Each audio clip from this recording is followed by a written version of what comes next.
The second time always begins before anyone notices it. Emily Carter was standing in traffic on Interstate 93, staring at red brake lights stretching toward Boston, when the thought hit her so sharply it made her inhale. She wasn't unhappy. That was the problem. She was settled, responsible, respected.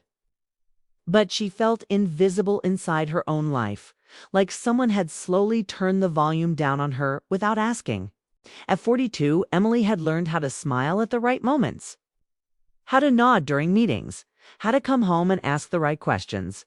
Her husband, Mark, was kind and steady. 12 years of marriage had given them shared jokes, shared furniture, shared habits. What it hadn't given them lately was closeness.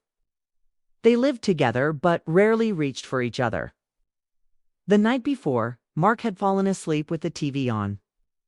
Emily had watched the light flicker across his face and felt nothing but distance. That scared her more than anger ever could. The next morning, she walked into the office early, hoping work would quiet her thoughts.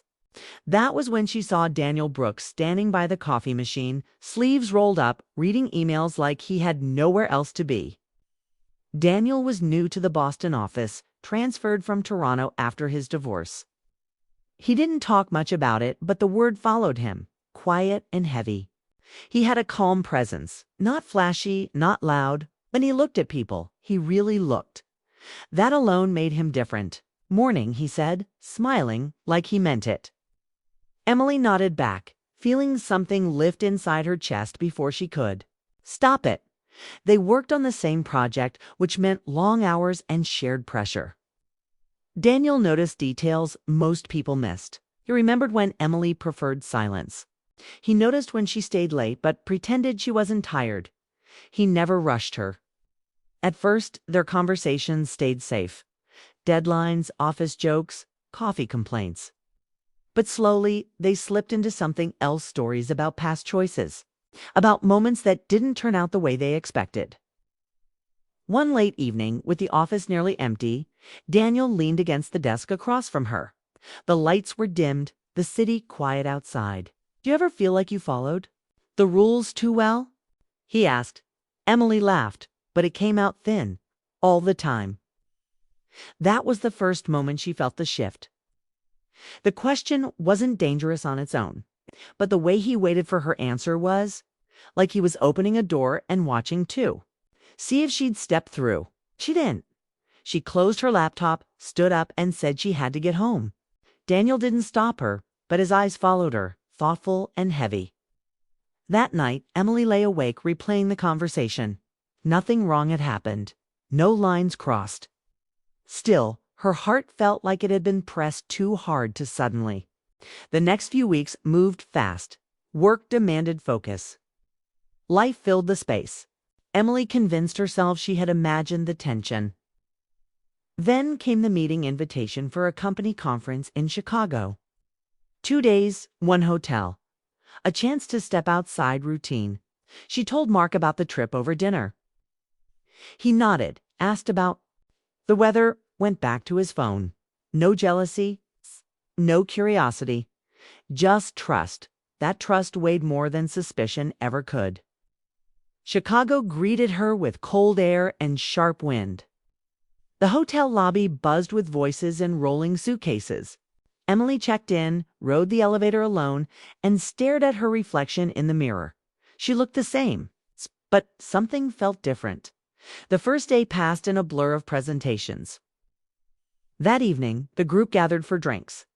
Emily stayed near the edge, nursing a soda, watching snow fall outside the windows. Daniel appeared beside her like he'd been there all along.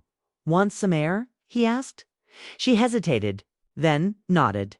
They stepped outside under the glow of streetlights. The city felt wide and quiet, like it was holding its breath. Daniel talked about his move, his empty apartment, how silence could feel loud after years of noise. Emily listened, heart beating faster with every word. "You don't talk about yourself much," he said. She shrugged. "There's not much to say. I don't believe that." The way he said it made her uncomfortable, seen, exposed. He took a step closer, not touching, but close enough that she felt his presence. You deserve to be noticed, he said softly. That was when Emily stepped back. Daniel, she said, her voice steady but tight. We shouldn't. He paused.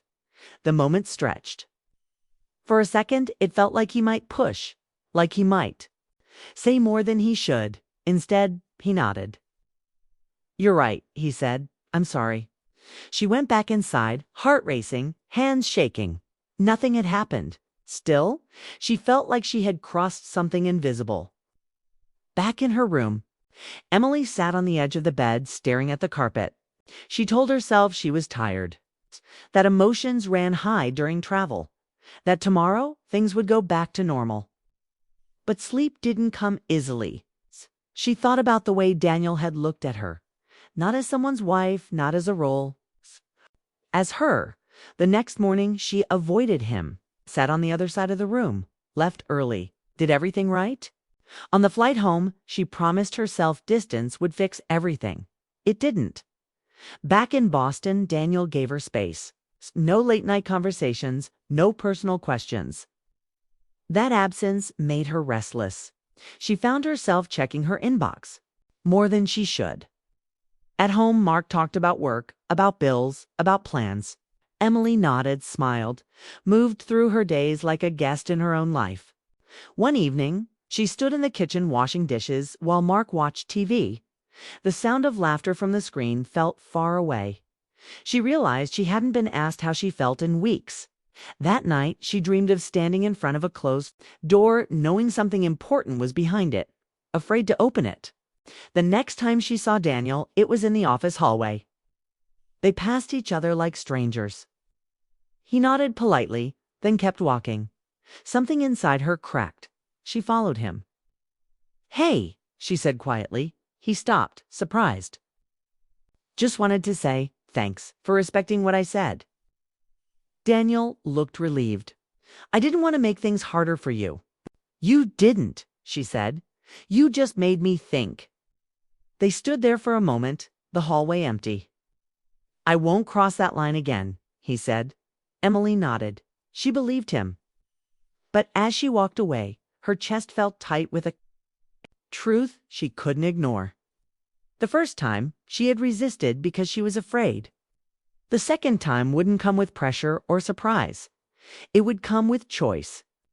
And that realization followed her home, sat with her at dinner, and waited. Quietly in the space between her and the life she had built, patient, unavoidable, and growing stronger by the day. The second time didn't begin with a touch. It began with silence that felt too loud to ignore. Emily Carter woke before sunrise, staring at the ceiling while Mark slept beside her. His breathing was calm, steady, familiar. It should have made her feel safe. Instead, it reminded her how far apart they had grown without ever fighting about it. She slipped out of bed quietly, wrapped herself in a sweater, and stood by the window, watching the early light spread across the neighborhood. She knew something had changed, and it wasn't going back. At work, the office felt sharper, faster, louder. Emails came in nonstop, meetings blurred together.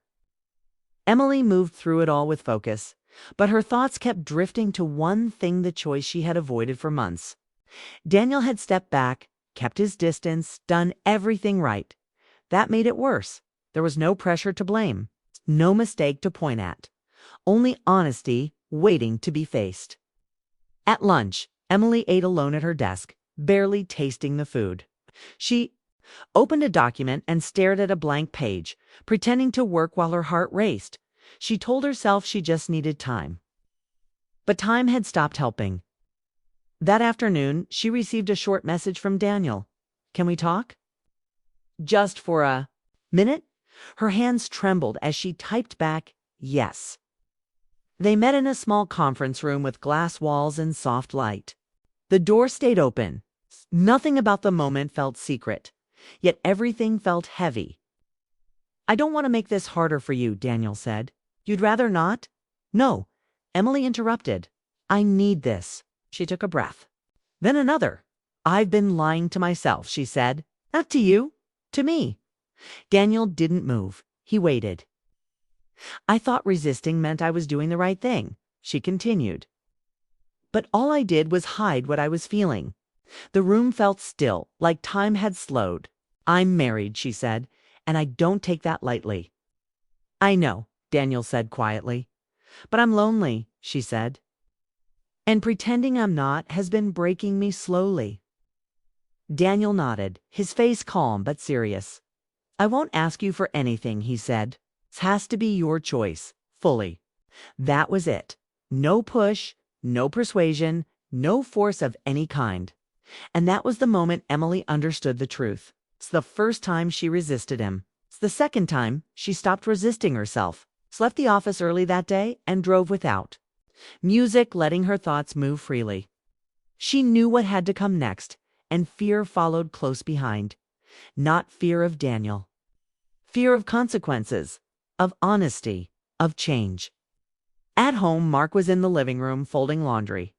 He looked up and smiled, the same easy smile he'd worn for years. How was your day? He asked. Emily sat across from him and felt tears fill her eyes before she could stop them. We need to talk, she said. Mark froze, the towel still in his hands. He didn't panic. He didn't raise his voice. He just listened. Emily told him everything that mattered, not details, not scenes, just feelings. The distance, the loneliness. The moment she realized she had crossed an emotional line she couldn't ignore. Mark stayed quiet for a long time. I didn't know. You felt this way, he said finally.